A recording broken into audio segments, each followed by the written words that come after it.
Olá, boa noite. O ministro do Supremo, Alexandre de Moraes, determina a prisão domiciliar de Jair Bolsonaro pelo não cumprimento de medidas restritivas. Apoiadores no Brasil e governo americano criticam decisão e manifestantes fazem ato na esplanada e em frente ao condomínio do ex-presidente. O Jornal da Record já está no ar.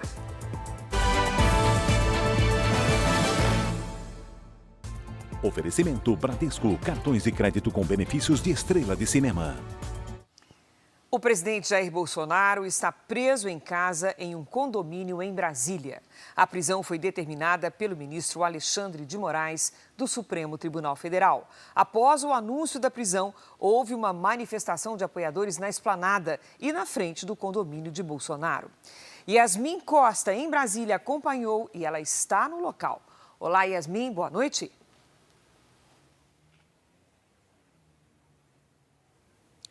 Boa noite, Cris. Os advogados de Bolsonaro estiveram aqui por volta das 9 horas da noite e, na saída, eles divulgaram uma nota onde disseram que foram surpreendidos com essa prisão domiciliar e que a defesa confirmou, inclusive, que alega que Bolsonaro não descumpriu ordens da justiça e que o telefonema, a mensagem de celular que ele encaminhou no último domingo, não é um ato criminoso. A defesa promete recorrer dessa decisão do ministro Alexandre de Moraes. Mais cedo, centenas de apoiadores fizeram uma carreata e um buzinaço que passou pela esplanada dos ministérios, chegou a ter a segurança reforçada. O protesto terminou aqui na frente do condomínio, onde apoiadores cantaram o hino nacional. O ex-presidente foi preso por descumprimento da determinação de Moraes de não utilizar redes sociais próprias ou de terceiros.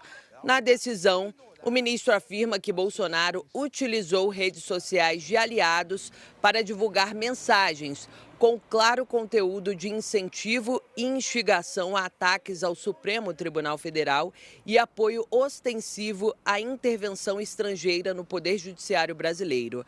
Agora, o ex-presidente deve cumprir prisão domiciliar por tempo ainda indeterminado. Está proibido de usar celulares seus ou de terceiros, de receber visitas a não ser de parentes próximos, advogados e pessoas previamente autorizadas pelo STF, de contactar outros investigados, o que impede Bolsonaro de falar com os filhos, Eduardo e Flávio, de contactar embaixadores e autoridades estrangeiras e o de usar redes sociais.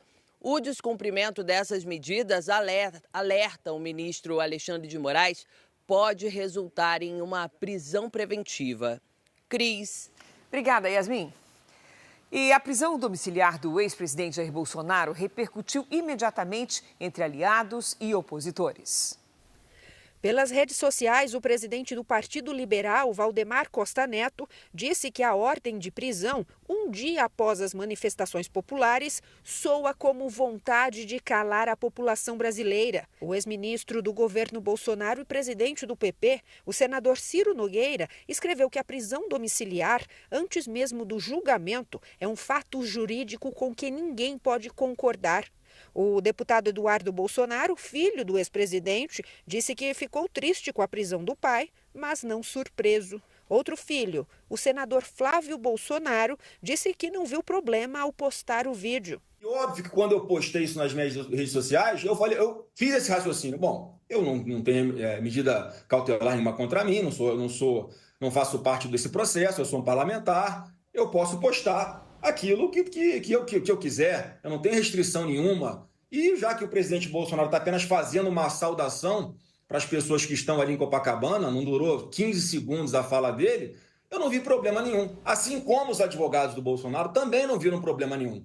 Eles falam assim, Flávio, eu também não vejo problema nenhum, mas vai saber o que sai da cabeça do Alexandre de Moraes. Aliados de Bolsonaro no Congresso convocaram uma entrevista coletiva para esta terça-feira para dar resposta à prisão do ex-presidente. Integrantes do governo Lula não se manifestaram. Outros aliados do atual governo comentaram a decisão. O deputado Rogério Correia, do PT, manifestou apoio à decisão de Moraes. Tornozeleira foi pouco para ele. Ele continuou conspirando para o golpe permanente. Agora sim vamos ter justiça no Brasil. A prisão domiciliar de Bolsonaro causou forte reação no mundo político e deve dominar os debates na retomada dos trabalhos do Congresso nesta terça-feira. O governador de São Paulo, Tarcísio de Freitas, publicou um vídeo nas redes sociais criticando a decisão. A prisão do Bolsonaro é um absurdo. A verdade é que Bolsonaro foi julgado e condenado muito antes de tudo começar. Uma tentativa de golpe que não aconteceu, um crime que não existiu e acusações que ninguém consegue provar. Vale a pena acabar com a democracia sob pretexto de salvá-la? Será que não está claro que estamos avançando em cima de garantias individuais? Já passou da hora das instituições tomarem iniciativas para desescalar a crise, acabarem com uma disputa que resulta em soma zero, que mostra incapacidade de resolver e mediar conflitos, que não gera outro efeito senão a perda de confiança. Hoje, cada um de nós brasileiros, de bem, que acredita na liberdade, na democracia e na justiça, está sendo punido também. Mas saibam, não vão calar esse movimento. Força, presidente, estamos com você. Outros governadores também se manifestaram, como, por exemplo, de Minas Gerais, Romeu Zema, que também criticou a prisão domiciliar de Bolsonaro. Ele classificou o episódio como um capítulo sombrio da história e se solidarizou com o ex-presidente. Já o governador do Paraná, Ratinho Júnior, também demonstrou apoio a Bolsonaro nas redes sociais. Ele pediu o fortalecimento das instituições, a harmonia entre os poderes e o respeito ao que está previsto na Constituição.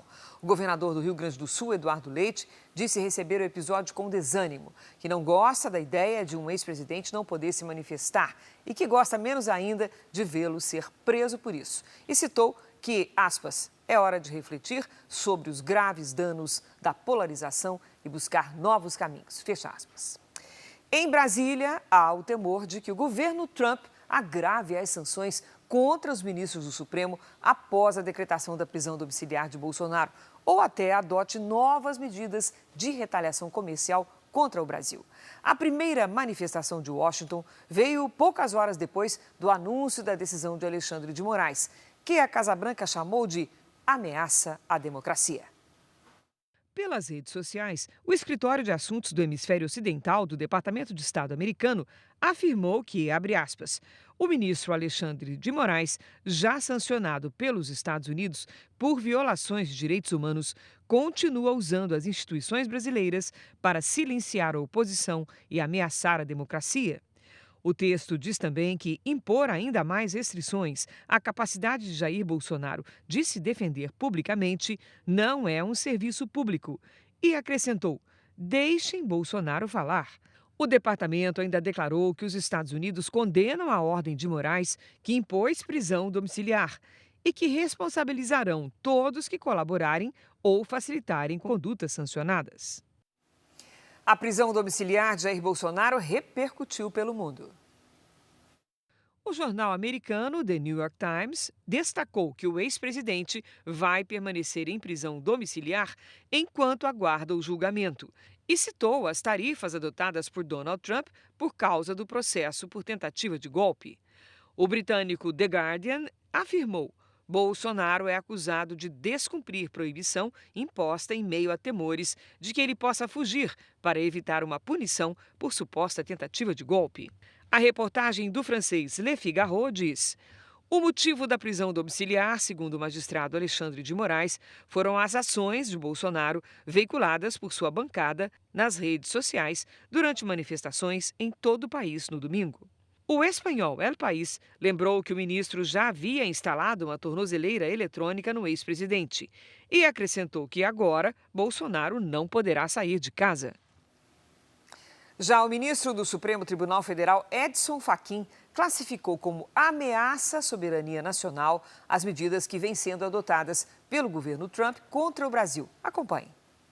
Punir um juiz por decisões que tenha tomado é um péssimo exemplo de interferência indevida. E ainda mais quando isso advém de um país estrangeiro em relação a outro país soberano. Portanto, não me parece que seja um caminho dotado de alguma razoabilidade. Ao contrário, acho uma interferência evidentemente indevida. Isso funciona como uma espécie de ameaça. Nós somos de uma geração que já viveu um pouco isso e creio que nós não vamos nos assombrar com esses ventos que estão soprando vindo do norte.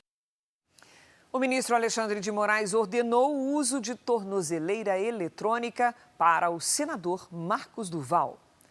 A decisão foi anunciada quando Marcos Duval desembarcava da Flórida, para onde ele viajou, mesmo estando proibido de deixar o país. O senador do Podemos do Espírito Santo é investigado pelo Supremo Tribunal Federal desde agosto do ano passado. Ele é suspeito de integrar um grupo que promovia ataques contra policiais e delegados federais que atuam nos inquéritos em análise no STF. O primeiro-ministro de Israel marcou para esta terça-feira uma reunião em que pode anunciar a ocupação total da faixa de Gaza. Segundo a imprensa israelense, sob as ordens de Benjamin Netanyahu, o exército vai invadir áreas onde provavelmente estão escondidos os sequestrados durante a invasão dos terroristas do Hamas em outubro de 2023. A iniciativa vem depois do grupo divulgar imagens de um dos reféns em condições desumanas e extremamente magro. Mais de 1.000 bombeiros tentam controlar um incêndio florestal na Califórnia, nos Estados Unidos. Pelo menos 3 pessoas ficaram feridas. O fogo se espalha rapidamente por conta do tempo seco e do vento forte. Centenas de moradores precisaram sair de casa. Até o momento, apenas 3% das chamas foram contidas. Futebol. No último jogo da 18ª rodada do Brasileirão, o Santos venceu o Juventude com 2 gols de Neymar e deixou a zona de rebaixamento.